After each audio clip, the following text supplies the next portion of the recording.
மக்கள் விரோத ஆட்சியா ஒன்றிய அரசு இன்றைக்கு நடைபெற்றுக் கொண்டிருக்கிறது.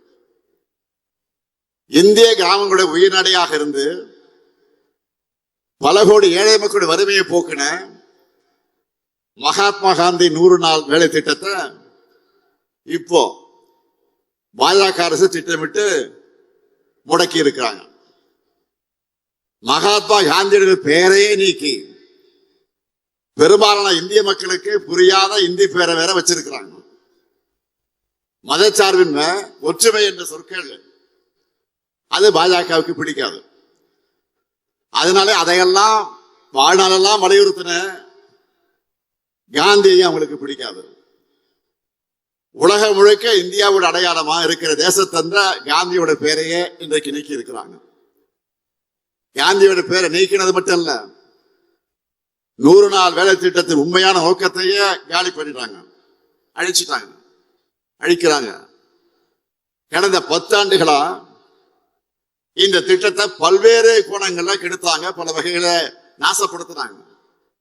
ஆட்களை குறைச்சாங்க, வேலை நாட்களை குறைச்சாங்க, சரியாக சம்பளம் தரல, சரியா அங்கிருந்து முறையாக வர வேண்டிய நிதி ஒதுக்கீடு செய்யல. இன்னும் சொல்லணும்னா ஒன்றிய அரசு தர வேண்டிய நிதியை கூட மாநில அரசு தான் அந்த நிதியை சமாளிச்சு தந்தோம். இப்படி கொஞ்சம் கொஞ்சமா நாசம் பண்ண திட்டத்துக்கு இப்போ மொத்தமா மூடு விழா நடத்திட்டாங்க. இனிமே மாநில அரசு 40 விழுக்காடு நிதி தரணுமா?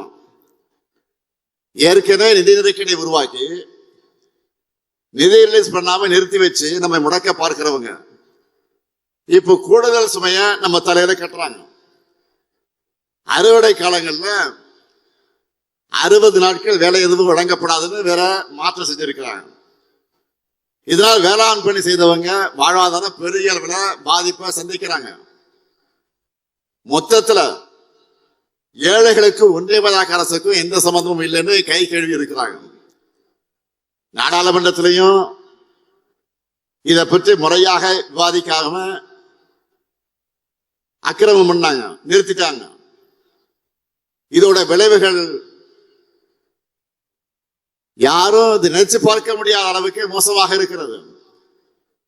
அதனால அரசியல் இயக்கங்கள் எல்லாம், செயற்பாட்டாளர்கள், உலக புகழ்பெற்ற பொருளாதார அறிஞர்கள், நோபல் பரிசு பெற்றிருக்கக்கூடிய வல்லுநர்கள் எல்லாம் பலரும் ஒன்றிய பாஜக அரசை முடிவு எதிர்த்து குரல் கொடுத்திருக்கிறாங்க. இது ஒரு வரலாற்று தவறுன்னு எச்சரிக்கை மணியை ஒழிச்சிருக்கிறாங்க. இந்த நிலையிலே தான் வருகிற 24ஆம் தேதி 100 நாள் வேலை திட்டத்தை நிறுத்துறதுக்கு எதிராக நம்முடைய திராவிட முன்னேற்ற கழகத்தின் தலைமையில அமைந்திருக்கக்கூடிய மதச்சார்ப கூட்டணியின் சார்பில் தமிழகம் முழுவதும் ஒன்றிய முழுவதுமாக நாம் ஒரு மிகப்பெரிய ஆர்ப்பாட்டத்தை நடத்த வேண்டும் என்று அறிவிச்சிருக்கிறோம். ஆனா இதை பத்தி மூச்சு விட விட முடியாமல் இருக்கிறார். யாரு? போலி விவசாயி பழனிசாமி. உண்மையான விவசாயியும் நான் தான் விவசாயி சொல்றார். நானும் கேடிதான், நானும் திருடன் தான் சொல்லி சொல்ற மாதிரி நானும் விவசாயி தான் சொல்லிக்கிட்டே இருக்காரு. இது வரைக்கும் வாய் திறக்கல. ஏற்கனவே விவசாயிகளுடைய உரிமையை பறிக்க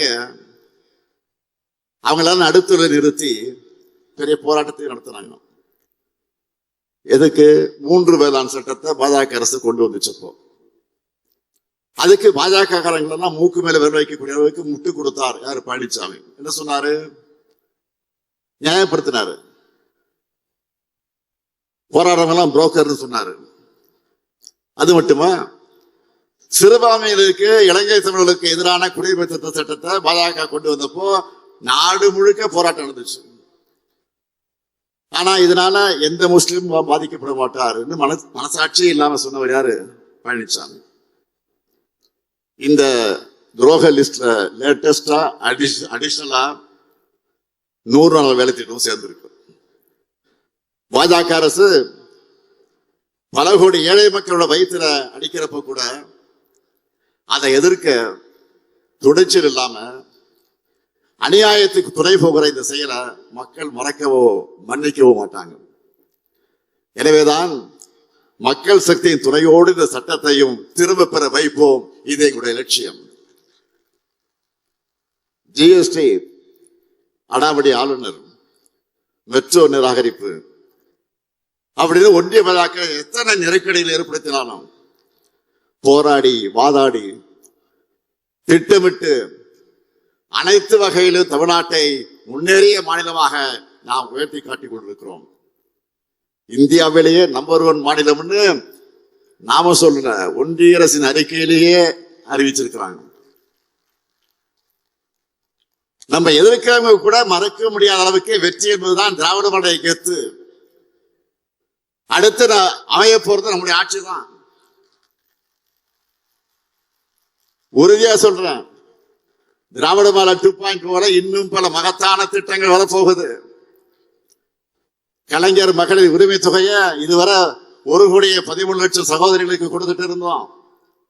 இந்த மாசத்திலிருந்து கூடுதலா எவ்வளவு கொடுக்கிறோம்? 16 லட்சம் பேருக்கு அதிகமாக மாசம் 1000 ரூபாய் கொடுக்கிறோம். நம்முடைய திட்டத்தை இந்தியாவில் பல மாநிலங்களை ஃபாலோ பண்ண ஆரம்பிச்சிட்டாங்க. பாஜக ஆட்சி ஒரு மாநிலத்தில் கூட கொடுத்துட்டு இருந்தாங்க. ஆனா இப்ப திருப்பி கேட்கிறாங்க அதை கொடுத்தத. ஆனா நம்ம கூடுதலா கொடுக்கிறோம். இப்போ திருப்பி கேட்கல, கூடுதலா கொடுக்கிறோம். இதான் திமுக ஆட்சி, தான் திராவிட மாடல் ஆட்சி, இதுதான் தமிழ்நாடு. உங்களுடைய அசைக்க முடியாத ஆதரவோடு இது என்றும் தொடரும்.